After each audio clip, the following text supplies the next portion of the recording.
আধুনিক গণতন্ত্রের জনক আপনারা বলেন আব্রাহাম লিঙ্কন। আপনারা ভুল বলেন, আপনারা না জেনে, আমরা অনেকেই বলি আব্রাহাম লিঙ্কন, এটা না জেনে বলি। আব্রাহাম লিঙ্কন হলেন আমেরিকার 16তম প্রেসিডেন্ট। আমেরিকার 1 নম্বর প্রেসিডেন্ট ছিলেন জর্জ ওয়াশিংটন। তিনি গণতান্ত্রিক ভাবে আমেরিকা শাসন করেছেন।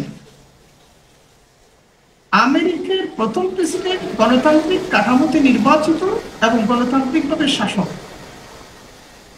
তিনি গণতন্ত্র অনুশীলনের মধ্য দিয়ে দেশ শাসন করলেন প্রথম প্রেসিডেন্ট।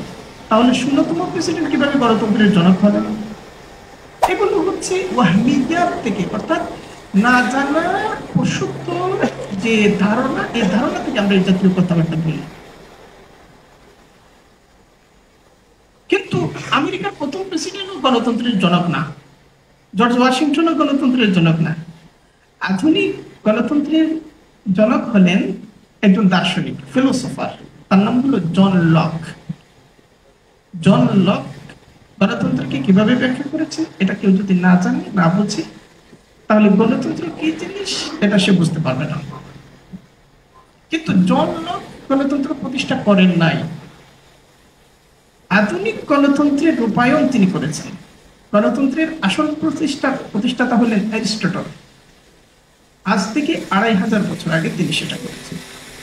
আজ থেকে 2500 বছর, এবং তিনি আবার গণতন্ত্রের সমালোচনা করেছেন।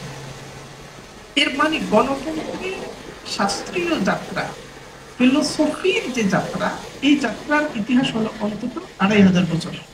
আপনি বলছেন আব্রাহাম লিঙ্কন গণতন্ত্র প্রতিষ্ঠা করেছেন, আপনি গান লিখছেন, আপনি বক্তৃতা করছেন, লক্ষ লক্ষ ভিউ হচ্ছে এবং 1 কোটি ভিউ হয়ে গেল, তো সেটা সঠিক।